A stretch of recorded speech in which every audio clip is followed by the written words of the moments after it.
हिंदू धर्म के देवता सूर्यदेव के बारे में संपूर्ण जानकारी क्षर पुरुष ज्योति निरंजन यानी काल ब्रह्म सतलोक से अपने दुराचार के कारण निकाल दिए जाने के बाद प्रतिशोधी हो गया और इसलिए मनमानी पूजा के लिए गुमराह करके सर्वशक्तिमान कबीर परमात्मा की निर्दोष आत्माओं बच्चों को प्रताड़ित करने लगा।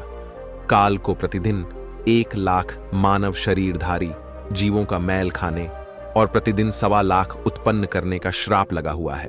इसलिए वह डरता है कि यदि इन अज्ञानी फंसी हुई आत्माओं को उसकी वास्तविकता का पता चल जाएगा कि वह एक शैतान है और सूक्ष्म मानव शरीर खाता है, तो कोई भी उसकी दुनिया में नहीं रहेगा। इसलिए वह सभी आत्माओं को सर्वशक्तिमान कबीर जी की पूजा के सच्चे तरीके से अनभिज्ञ रखता है, जिससे आत्माओं को मुक्ति मिल सकती है और मुक्त होकर अमरधाम सतलोक तक पहुंच सकते हैं, जहां से लौटकर जीवात्मा इस मृत संसार में कभी नहीं आते और सचखंड के स्थायी निवासी बन जाते हैं और एक सुखी चिरस्थायी शांतिपूर्ण जीवन जीते हैं। सच्चिदानंद घन ब्रह्मवाणी यानी सूक्ष्म वेद में इसका उल्लेख किया गया है।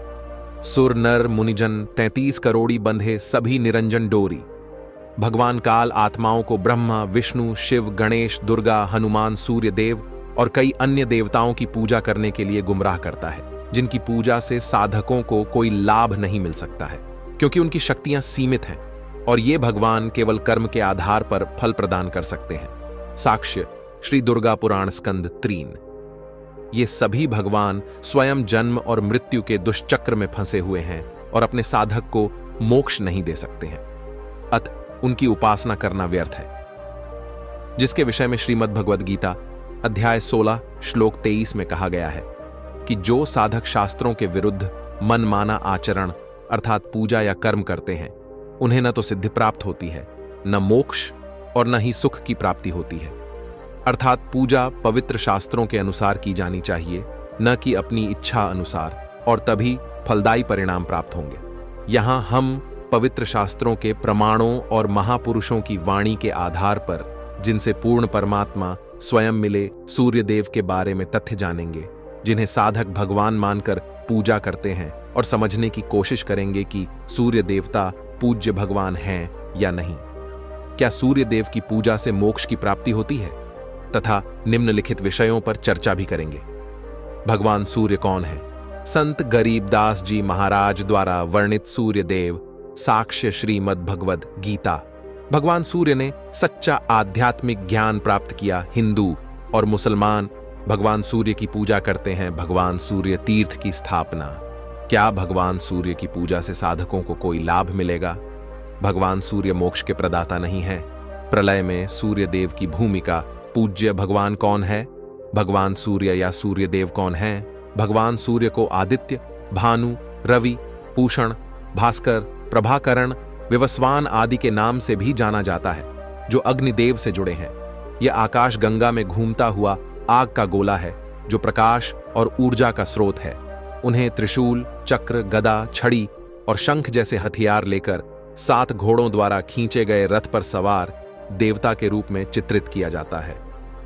आर्षि कश्यप और अदिति के पुत्र सूर्यदेव की पत्नियां उषा, संध्या और छाया हैं। पौराणिक कथाओं में सूर्यदेव के बारे में अधिक वर्णन किया गया है, जो भक्तों को अच्छी तरह से पता है। यहां हम आदरणीय महान संत गरीबदास जी महाराज, गांव छुड़ानी जिला झज्जर, हरियाणा, जिन्हें परमात्मा कबीर साहिब स्वयं आकर मिले और सच्चा आध्यात्मिक ज्ञान प्रदान किया, उनकी अमृतवाणी में वर्णित सूर्य भगवान का एक विशद वर्णन प्रदान करेंगे। आइए जानते हैं कि आदरणीय संत गरीबदास जी महाराज की अमृतवाणी के अनुसार भगवान सूर्य कौन है।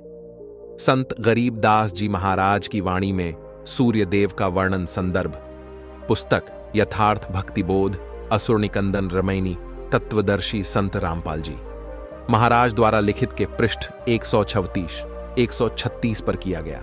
संत गरीबदास जी महाराज कबीर परमेश्वर के चश्मदीद गवाह थे, जिन्हें सर्वशक्तिमान पूर्ण परमात्मा कबीर जी स्वयं आकर मिले, अपने शाश्वत स्थान सतलोक से परिचित कराया, उन्हें सभी ब्रह्मांड दिखाए और अपनी वास्तविकता से अवगत कराया। फिर उनकी आत्मा को वापस शरीर में भेज दिया। कबीर परमेश्वर से परिचित होने के बाद आदरणीय संत गरीबदास जी महाराज जी ने परम अक्षर ब्रह्म सत्पुरुष शब्द स्वरूपी राम की महिमा गाय। निम्नलिखित वाणियों में संत गरीबदास जी महाराज बता रहे हैं कि भगवान सूर्य कौन है।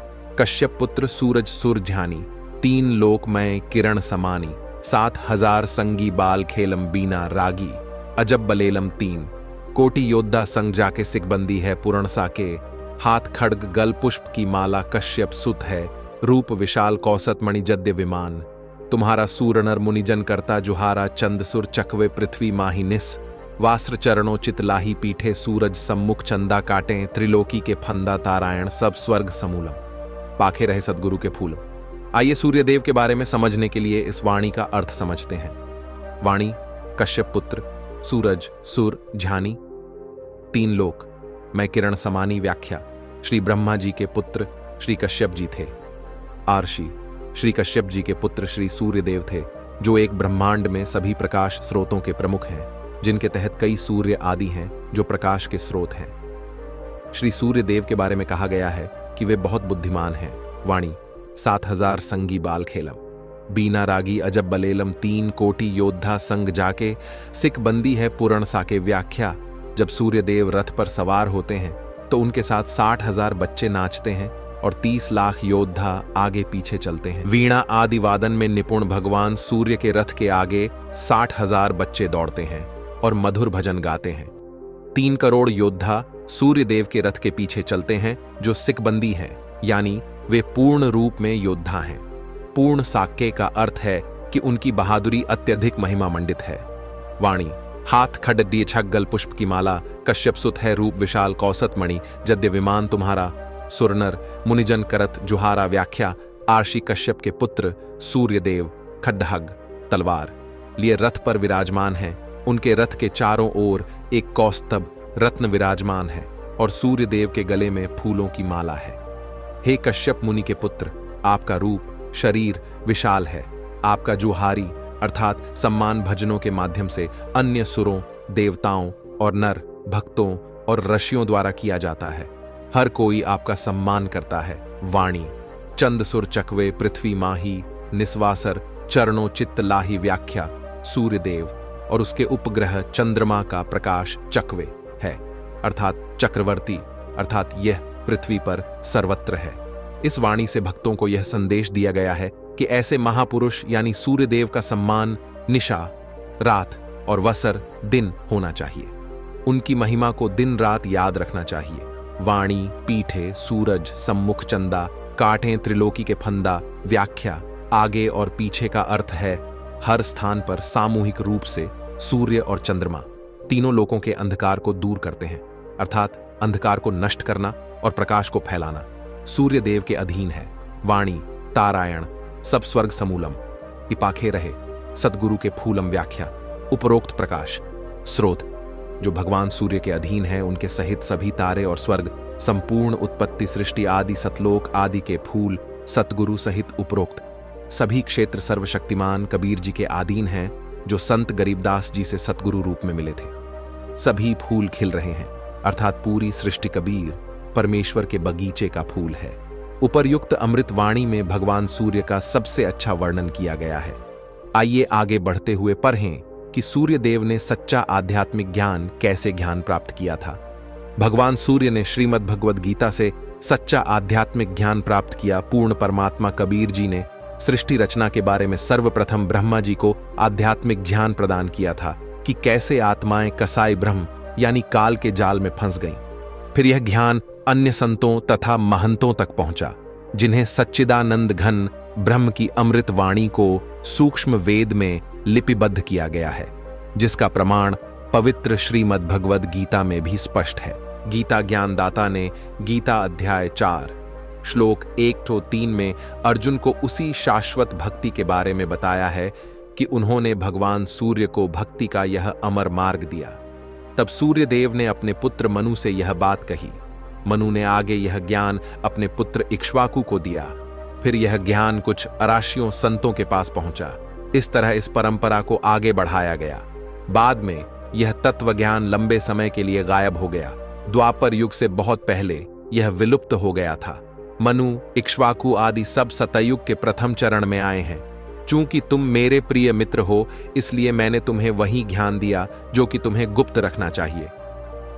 विचार: कसाई ब्रह्म यानी काल को हमेशा डर रहता है कि यदि जीव आत्मा उसके कुटिल इरादे यानी काल के जाल से परिचित हो जाएंगे तो वे सभी पूर्ण परमात्मा कबीर जी की पूजा करने लगेंगे और काल का लोक खाली हो जाएगा। इसलिए उन्होंने अर्जुन से इस ज्ञान को गुप्त रखने को कहा। नोट: यहां सूर्य भगवान, सूर्य जिन्हें आग का गोला भी समझा जाता है, का प्रतिनिधित्व नहीं करता है। वह एक देवता है जिसका नाम सूर्य है, जैसे कुछ के नाम सूर्यकांत, सूरज आदि है। गीता अध्याय 4 श्लोक 4 में अर्जुन गीता ज्ञानदाता अर्थात ब्रह्मकाल से पूछता है कि तुम्हारा जन्म इसी समय का है, जबकि सूर्यदेव का जन्म पहले के समय का है। यह कैसे संभव है कि आपने यह ज्ञान सूर्यदेव को पहले शुरुआत में दिया? इससे यह सिद्ध होता है कि भगवान सूर्य ने अविनाशी परमात्मा कबीर जी द्वारा भगवान ब्रह्मा को दिया गया आध्यात्मिक ज्ञान प्राप्त किया, जो बाद में सूर्यदेव के पास पहुंचा। एक पवित्र पुस्तक से अन्य सबूत यह भी साबित करते हैं कि भगवान सूर्य की पूजा हिंदू और मुसलमान दोनों अपने अपने तरीके से करते हैं। हिंदू और मुसलमान दोनों ही धर्म भगवान सूर्यदेव की पूजा करते हैं। संदर्भ: पुस्तक गीता तेरा ज्ञान, अमृत पृष्ठ 9 गीता ज्ञानदाता द्वारा भगवद गीता अध्याय 2 श्लोक 46 में कहा गया है कि अर्जुन, जिस प्रकार एक बड़ा जलाशय झील पाकर छोटे जलाशय तालाब में आस्था रह जाती है, वैसे ही पूर्ण भगवान पूर्ण परमात्मा को जानने और उनके तत्व ज्ञान को समझने के बाद अन्य भगवानों जैसे ब्रह्मा, विष्णु, शिव और उनके अधीन अन्य देवताओं जैसे भगवान सूर्य आदि में आस्था रह जाती है। ऐसी ही स्थितियों को भगवान सूर्य के उदाहरण में समझा जा सकता है। एक बार जब कोई साधक यह जान लेता है कि केवल सतपुरुष परम अक्षर ब्रह्म ही पूजा के योग्य है, तो वे किसी अन्य भगवान जैसे सूर्यदेव इत्यादि की पूजा नहीं करना चाहते, क्योंकि उनकी पूजा साधक को मोक्ष प्राप्त करने में मदद नहीं करती है। यह फालतू है। पवित्र हिंदू और मुस्लिम धर्म के भक्त भी अपनी धार्मिक मान्यताओं के अनुसार भगवान सूर्य की पूजा अपने तरीके से करते हैं। महान तत्वदर्शी संत रामपाल जी महाराज अपने आध्यात्मिक प्रवचनों में एक सच्चा उदाहरण देते हैं कि हिंदू दावा करते हैं कि मुसलमान सभी विपरीत अभ्यास करते हैं। हम उगते सूरज की पूजा करते हैं, जबकि मुसलमान अस्त होने पर उसकी पूजा करते हैं। विवेचना: दोनों ही धर्म के लोग सही हैं, लेकिन दोनों में विवेक की कमी है। हिंदू उगते हुए सूर्य की पूजा करते हैं और धन्यवाद देते हुए प्रार्थना करते हैं कि हे प्रकाश के देवता, हम आपको धन्यवाद देते हैं कि आपने काली रात के बाद चमक प्रदान की, जिसके साथ हम जीवित रहने के लिए अपना काम कर पाएंगे। कृपया हमें इसी तरह आशीर्वाद देते रहे। दूसरी ओर मुसलमान जानते हैं कि हमारे बड़े भाइयों अर्थात हिंदुओं ने हम सभी के कल्याण के उद्देश्य से उगते सूरज को धन्यवाद दिया है, इसलिए हमें डूबते हुए सूर्य देव को धन्यवाद देना चाहिए। इसलिए मुसलमान भाई डूबते हुए सूर्य को धन्यवाद देते हुए प्रार्थना करते हैं कि हे प्रकाश देने वाले सूर्य, आपने सभी जीवों को चमक प्रदान करके महान दया की। हम आपके आभारी हैं। आप कल फिर हमें ऐसे ही आशीर्वाद दें। आप भी कबीर अल्लाह की रचना हैं और हम भी उनकी ही संतान हैं। वास्तव में न तो हिंदू सूर्यदेव की पूजा करते हैं और न ही मुसलमान। दोनों पूर्व पश्चिम की ओर मुंह करके सूर्यदेव से प्रार्थना करते हैं। हिंदू सुबह भगवान सूर्य की पूजा करते हैं और मुसलमान शाम को भगवान सूर्य की पूजा करते हैं। तथ्य: सभी को पूर्ण भगवान परम अक्षर ब्रह्म सतपुरुष शब्द स्वरूपी राम की ही पूजा करनी चाहिए। अन्य देवताओं देवदूतों जैसे भगवान सूर्य का केवल सम्मान किया जाना चाहिए। प्रभु प्रेमी भोले भक्त हमेशा परमात्मा की तलाश में भटकते रहते हैं। जिस दिन से आत्माएं सुखदाता कबीर परमात्मा से अलग हो गई हैं, हर प्राणी अशांति में है और शांति और सुख चाहता है। ब्रह्मकाल कुटिल है और निरपराध साधकों को तीर्थ यात्रा जैसी मनमाना पूजा करने की अनुमति देकर गुमराह करता है, जो व्यर्थ है। आइए आगे जानते हैं कि अश्व तीर्थ और भानु तीर्थ नामक तीर्थ स्थलों और सूर्यदेव को समर्पित पंचवटी आश्रम की स्थापना कैसे हुई और इसका आध्यात्मिक महत्व क्या है। भगवान सूर्यदेव के तीर्थ की स्थापना संदर्भ: श्री ब्रह्मा पुराण पृष्ठ 162, 163 और श्री मार्कंडेय पुराण पृष्ठ 173-175 कसाई। ब्रह्मकाल के 21 ब्रह्मांडों में फंसी आत्माएं दिन रात अपने परमपिता परमात्मा की तलाश में तड़प रही हैं। जब परमपिता परमेश्वर कबीर जी ने अपनी प्रिय आत्माओं के दर्द को देखा, तब पहली बार मृतलोक में कसाई ब्रह्मकाल को अपनी प्रिय आत्माओं को 84 लाख योनियों में पीड़ित करके यातना देने के लिए डांटा, और कलयुग में उनकी लाखों आत्माओं को मुक्त करने के लिए काल के साथ एक समझौता भी किया। परंतु कपटी काल ने परमात्मा कबीर जी से कहा कि कलयुग में वह मंदिरों, मस्जिदों, तीर्थों आदि में जाने जैसी व्यर्थ भक्ति करने के लिए मनुष्य को प्रेरित करके उनके आचरण को खराब कर देगा, और कोई भी आपकी बात नहीं सुनेगा और ना ही ये विश्वास करेगा कि आप ही पूर्ण परमात्मा हो। इसलिए काल भगवान ने विभिन्न तीर्थ स्थानों की स्थापना की है, जहां निर्दोष साधक भगवान की तलाश में जाते हैं। वे कई देवताओं की पूजा करते हैं। भगवान सूर्य की तीर्थ यात्रा उनमें से ही एक है।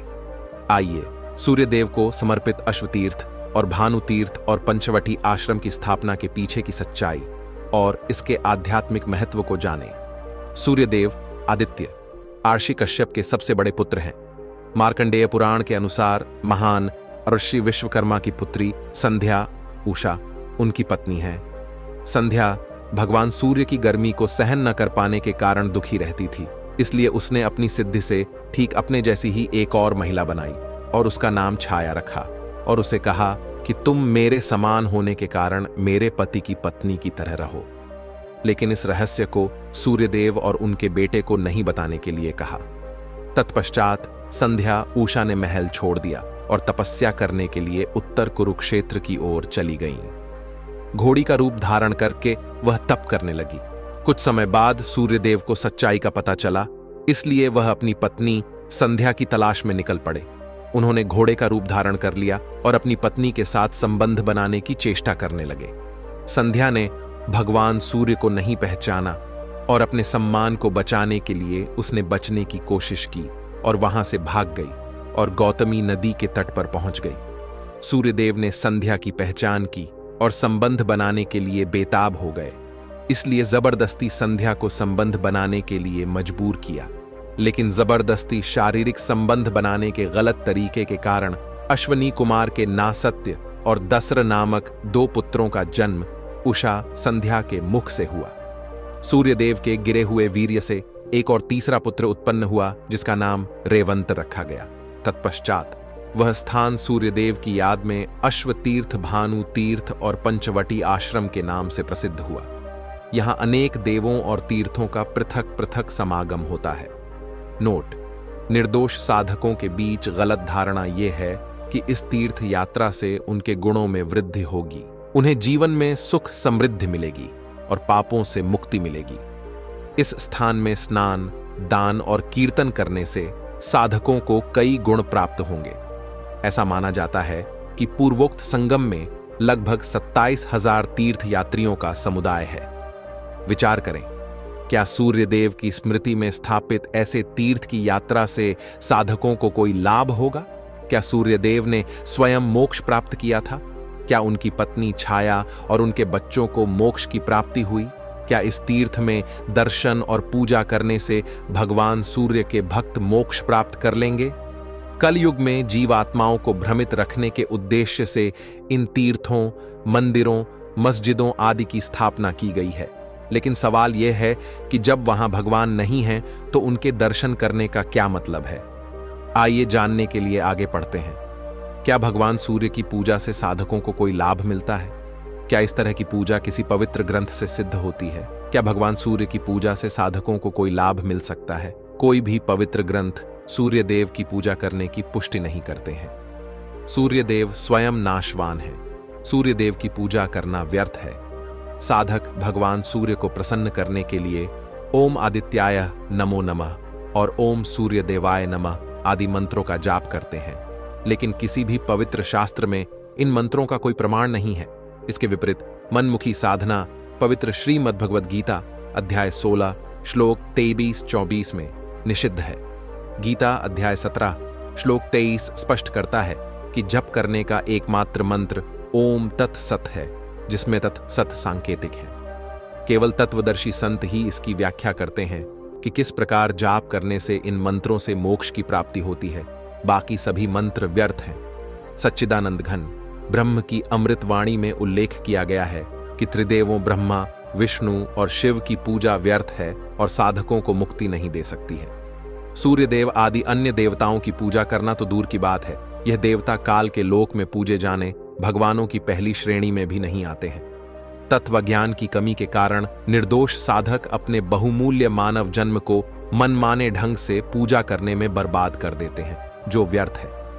इसलिए सलाह दी जाती है कि तुरंत शास्त्र विरुद्ध साधना छोड़ दें और यह पता लगाने का प्रयास करें कि कौन पूज्य भगवान है जो मोक्ष प्रदान कर सकते हैं। आइए आगे देखें कि किस प्रकार किसी धर्म ग्रंथ में वर्णित भक्त का अनुभव इस बात को सिद्ध करता है कि सूर्य देव की उपासना करने से साधकों को कोई लाभ नहीं मिलता।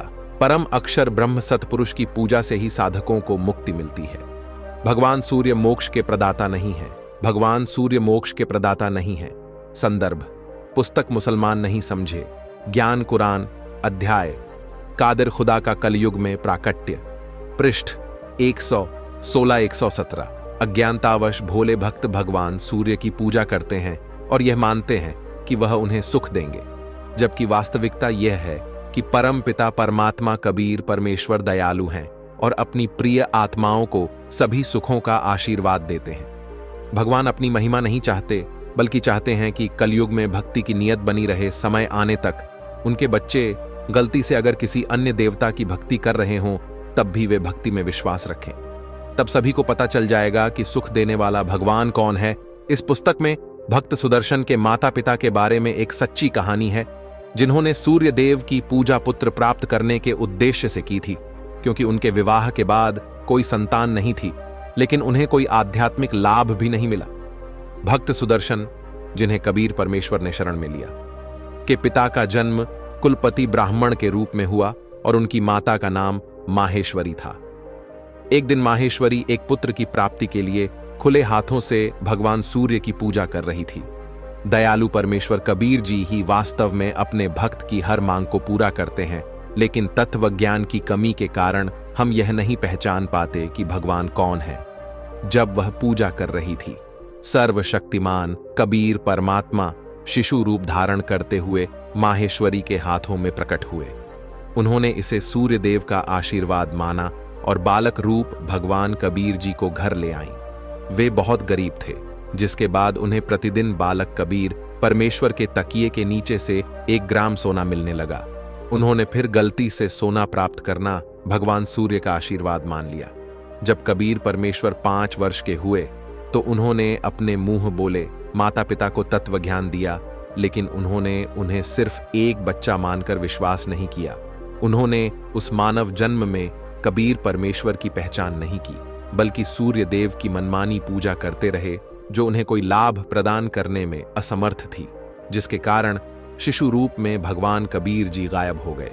इसके बाद पति पत्नी दोनों अपने बेटे के अलग होने पर जीवन भर पछताते रहे, लेकिन जितने भी समय के लिए उन्होंने अनजाने में कबीर भगवान की सेवा की, उन्हें आगे लगातार मानव जन्म का आशीर्वाद मिला। कबीर परमेश्वर इन निसंतान दंपतियों से उनके अगले मानव जन्म में फिर से शिशु रूप में मिले, लेकिन हर बार वे भगवान की पहचान करने में विफल रहे, इसलिए जन्म और मृत्यु के दुष्चक्र में फंस गए और उन्हें मोक्ष की प्राप्ति नहीं हुई। अंत में उन्हीं आत्माओं नीरू नीमा के रूप में मोक्ष प्राप्त किया, जब दयालु परमात्मा कबीर जी ने उन्हें कलयुग में अपनी शरण में लिया। नोट: यहां विचार करने योग्य यह है कि भगवान सूर्य की पूजा व्यर्थ है, इससे आत्मा को मुक्ति नहीं मिल सकती है। परमात्मा कबीर की सच्ची आराधना से ही आत्मा जन्म मरण से सदा के लिए मुक्त होकर ईश्वर को प्राप्त कर सकती है। सूर्य देव अविनाशी नहीं है। जब काल भगवान के 21 ब्रह्मांड नष्ट होते हैं तो उसमें सब कुछ नष्ट हो जाता है, कुछ भी शेष नहीं रहता। आइए सबूतों के माध्यम से जानते हैं कि किस प्रकार प्रलय में भगवान सूर्य महत्वपूर्ण भूमिका निभाते हैं। प्रलय में हिंदू भगवान सूर्य देव की भूमिका काल ब्रह्म क्षर पुरुष एक ब्रह्मांड में मुख्यमंत्री की भूमिका निभाता है, और इसने अपने 3 पुत्रों रजगुण ब्रह्मा, सद्गुण विष्णु, तमोगुण शिव को 3 विभागों के मंत्री के रूप में नियुक्त कर रखा है। इनके अलावा इनके नीचे और भी बहुत से देवी देवता हैं जो कुल मिलाकर 33 करोड़ मिलियन हैं, जैसे वरुण जल के देवता, भगवान सूर्य जो सभी प्रकाश स्रोतों के लिए उत्तरदायी हैं। इस सौरमंडल में बहुत सारे सूर्य हैं और इन सभी प्रकाश स्रोतों के प्रभारी सूर्य देव हैं। वह अलग मंत्री हैं। गीता अध्याय 4 श्लोक 5 और 9, अध्याय 2 श्लोक 12, अध्याय 10 श्लोक 2 स्पष्ट करते हैं कि क्षर पुरुष सहित उसके सभी 21 ब्रह्मांड नाशवान हैं। श्रीमद् भागवत सुधा सागर द्वादश स्कंध के पेज नंबर 935-936 दूसरा अध्याय कलयुग का धर्म में स्पष्ट विवरण है कि कलयुग का अंत कैसे होगा। सूक्ष्म वेद प्रलय में सूर्यदेव की भूमिका के बारे में भी बताते हैं। कहा जाता है कि कलयुग के अंत में 7 सूर्य पृथ्वी के बहुत निकट आएंगे, जिससे पूरी पृथ्वी पर आग लग जाएगी। एक ब्रह्मांड सभी प्राणियों के साथ नष्ट हो जाएगा। चारों तरफ कण और धूल होगी। आग का गोला सूर्य उस एक ब्रह्मांड को राख कर देगा। ईश्वर के नियम के अनुसार सभी प्राणी स्वतः ही अगले ब्रह्मांड में चले जाएंगे। उस समय दुर्गा और यह ब्रह्मकाल भी मर जाते हैं। प्रलय में सूर्यदेव की भूमिका यह साबित करती है कि ब्रह्मकाल के 21 ब्रह्मांडों में कुछ भी चिरस्थायी नहीं है। काल मरता है, दुर्गा मरती है, सूर्यदेव भी मरते हैं। बाद में पहले की तरह ही अमर परमात्मा पूर्ण ब्रह्म इस पृथ्वी को दोबारा फिर से बनाते हैं। ये समझने के बाद कि भगवान सूर्य नश्वर हैं और मोक्ष के प्रदाता नहीं हैं, साधक जानना चाहेंगे कि पूज्य भगवान कौन है, आत्माओं को मुक्ति कौन प्रदान कर सकता है। आइए इन प्रश्नों के उत्तर प्रमाणों के साथ जानते हैं। वास्तविक पूजा के योग्य भगवान कौन है? पवित्र ग्रंथ इस बात का प्रमाण देते हैं कि संपूर्ण ब्रह्मांड के निर्माता परमपिता परमेश्वर अपनी प्रिय आत्माओं को तत्व ज्ञान प्रदान करने और उन्हें मुक्ति प्रदान करने के उद्देश्य से प्रत्येक युग में पृथ्वी पर अवतरित होते हैं। आगवेद मंडल संख्या 9 सूक्त संख्या 86 श्लोक 26 कहता है कि कबीरदेव बिजली की तरह उतरते हैं, यानी गति के साथ। वह सराहनीय लोगों से मिलते हैं। उनका निवास कहाँ है? यह श्लोक संख्या 27 में स्पष्ट किया गया है, जिसमें लिखा है कि वह भगवान धुलोक के तीसरे लोक में ऊपर वास करते हैं। आर्गवेद मंडल 9 सूक्त संख्या 25 श्लोक 3 में स्पष्ट किया गया है कि वह सूर्य के समान है। वह विश्व प्रेरक भगवान स्वभाव से शांत है। वह विश्व प्रकाशक हैं, विश्वानी पुनानी। सभी क्षेत्रों को शुद्ध करके भूलोक दृष्टि का अर्थ है कि वह सबसे ऊपर के क्षेत्र, ऊपर की ओर, पूरे ब्रह्मांड के ऊपर स्थित है। वह समस्त ब्रह्मांड के शीर्ष पर निवास करता है। ऊपर का अर्थ है इष्टथि, अर्थात वर्तमान में वह वहीं बैठा है और वह वहां से बिजली की तरह गति के साथ आता है। वही पूज्य है। गीता ज्ञानदाता अध्याय 2 श्लोक 17 में बताता है कि अर्जुन, हम सब, आप, मैं और सभी जीव जन्म मृत्यु के चक्र में हैं। केवल ईश्वर पूर्ण ब्रह्म ही अमर है, जिसके द्वारा सभी ब्रह्मांडों की रचना की गई है। उस अमर सत्पुरुष को कोई नष्ट नहीं कर सकता। उसकी शक्ति ही प्रत्येक जीव में और सूर्य के समान कण कण में विद्यमान है। दूर होने पर भी इसकी रोशनी और गर्मी का असर धरती पर पड़ता है। चूंकि सूर्य प्रकाश का स्रोत है और सौर ऊर्जा संयंत्रों को दूर से भी सूर्य की शक्ति प्राप्त होती है। सभी पंखे और बल्ब सौर ऊर्जा संयंत्रों से कनेक्ट होकर काम करते रहते हैं। उसी प्रकार पूर्ण परमात्मा दूर सतलोक में विराजमान है, एक शक्ति संयंत्र के रूप में आत्मा को शक्ति दे रहे हैं। सभी प्राणी और ब्रह्मांड उस सर्वोच्च भगवान की शक्ति से आगे बढ़ रहे हैं। भगवद गीता अध्याय 8 श्लोक 3 और 8, 9, 10, अध्याय 15 श्लोक 17 कहता है, पूज्य भगवान पुरुषोत्तम परम अक्षर ब्रह्म गीता के ज्ञान दाता से भिन्न है। उनका मंत्र अध्याय 17 श्लोक 23 में कहा गया है। गीता अध्याय 13 श्लोक 15-16 में गीता ज्ञान दाता बताता है, जिस प्रकार दूर स्थित सूर्य पृथ्वी को प्रभावित करता है, उसी प्रकार भगवान सतलोक में विराजमान है। सभी ब्रह्मांडों में उनकी शक्ति का प्रभाव है। वह सभी गतिशील और अचल प्राणियों के अंदर और बाहर रहता है। सतलोक में निवास करते हुए भी परमात्मा प्रत्येक जीव के हृदय कमलों, चक्रों में अविभाज्य रूप से वास करता है।